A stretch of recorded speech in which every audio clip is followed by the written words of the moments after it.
Assalamualaikum warahmatullahi wabarakatuh. Perkenalkan, nama saya Erlangga Abdul Ghafur dengan NIM 200209501036 dari jurusan Teknik Informatika dan Komputer, Prodi Pendidikan Teknik Informatika dan Komputer, kelas PTIKC angkatan 2020. Kali ini saya akan membahas tentang sejarah perkembangan elektronika. Pada abad ke-19, tepatnya pada tahun 1876, Alexander Graham Bell menemukan sebuah telepon di mana pada saat itu orang-orang membutuhkan adanya sarana telekomunikasi. Nah, hal ini yang menjadi awal mula terbentuknya elektronika. Selanjutnya pada tahun 1896, Marconi berhasil menciptakan telegraf radio, yaitu telegraf tanpa kabel, melainkan menggunakan media gelombang elektromagnetik, sehingga dapat menghasilkan jarak yang lebih luas, yang lebih jauh. Namun masih terdapat banyak tuntutan lain, sehingga para ahli masih bekerja keras untuk mengembangkan teknologi komunikasi. Nah, memasuki abad ke-20, tepatnya pada tahun 1904, John Fleming berhasil menerapkan efek Edison. Nah, apa itu efek Edison? Efek Edison ialah berasal dari teori Thomas Alva Edison. Ia mengatakan bahwa elektron dapat berpindah dari satu konduktor ke konduktor lainnya dengan melewati ruang hampa.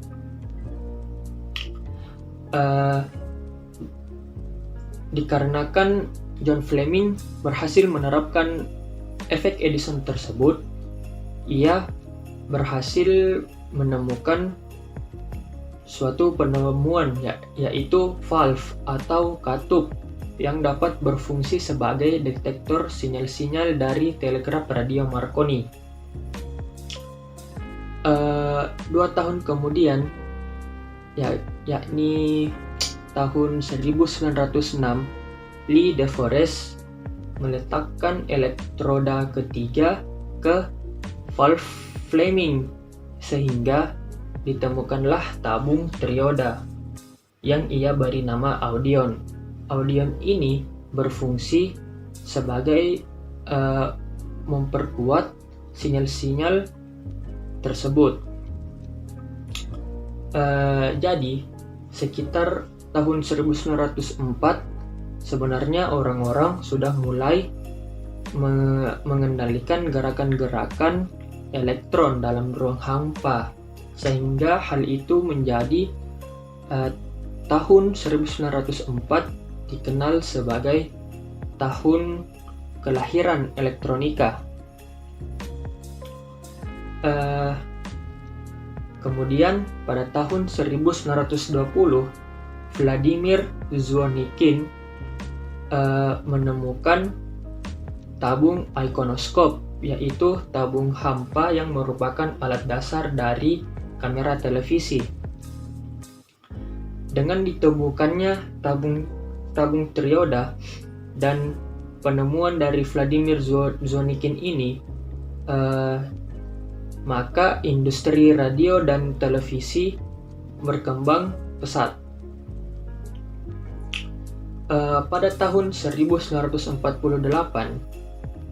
terdapat 3 ilmuwan yaitu John Barden, Walter H. Brattain, dan William Shockley.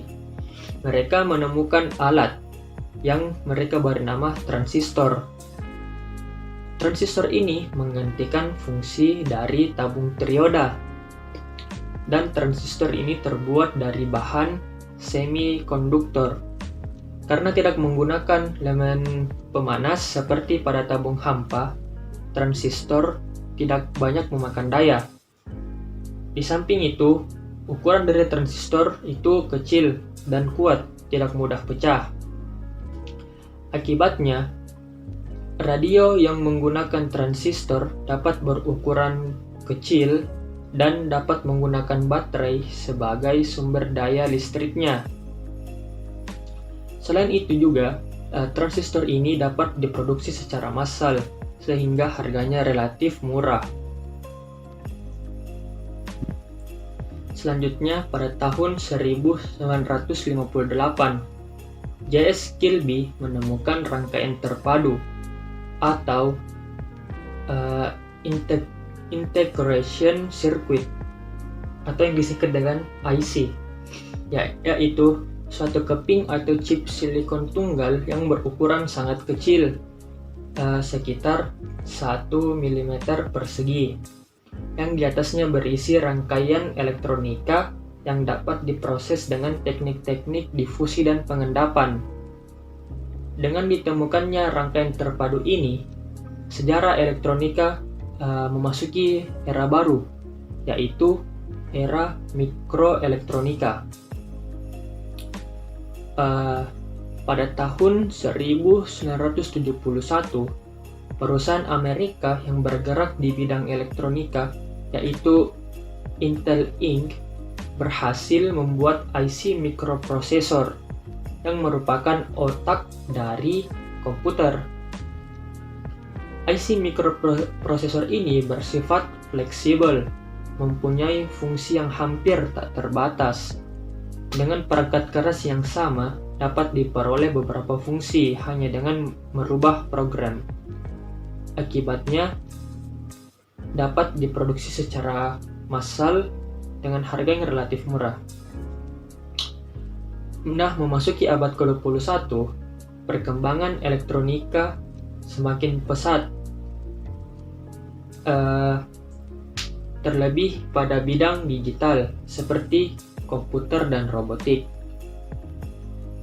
Dan pada tahun 2001, Larry Page dan Sergey Brin menemukan mesin pencari yang kini sangat terkenal dan sukses, bahkan menguasai pasar digital, yaitu Google.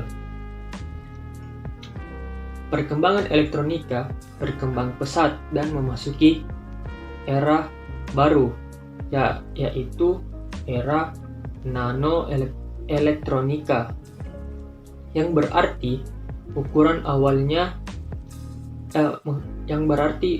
awal mikro berubah menjadi nano, yang artinya dari ukuran yang kecil menjadi lebih kecil lagi dibanding yang lama. Namun tidak merubah kualitas, tidak mengurangi kualitas, dan bahkan dapat meningkatkan kualitas dari komponen tersebut.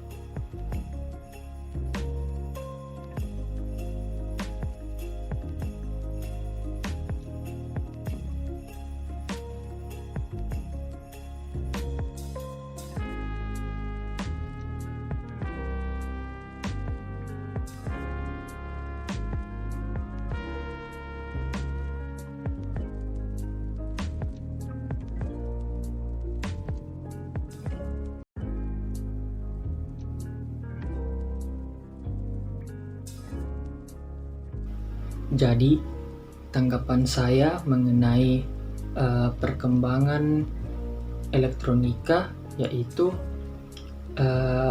elektronika itu dari tahun ke tahun sangat berkembang pesat, dan pada saat ini kita dapat menikmati barang-barang elektronika yang sudah modern, yang canggih, dan menurut saya barang-barang itu sangat bermanfaat untuk membantu menyelesaikan segala aktivitas sehari-hari kita. Jadi intinya perkembangan elektronika itu sangatlah bagus dan sangat pesat. Oke, mungkin hanya itu yang bisa saya sampaikan. Kurang dan lebihnya mohon dimaafkan. Wassalamualaikum warahmatullahi wabarakatuh.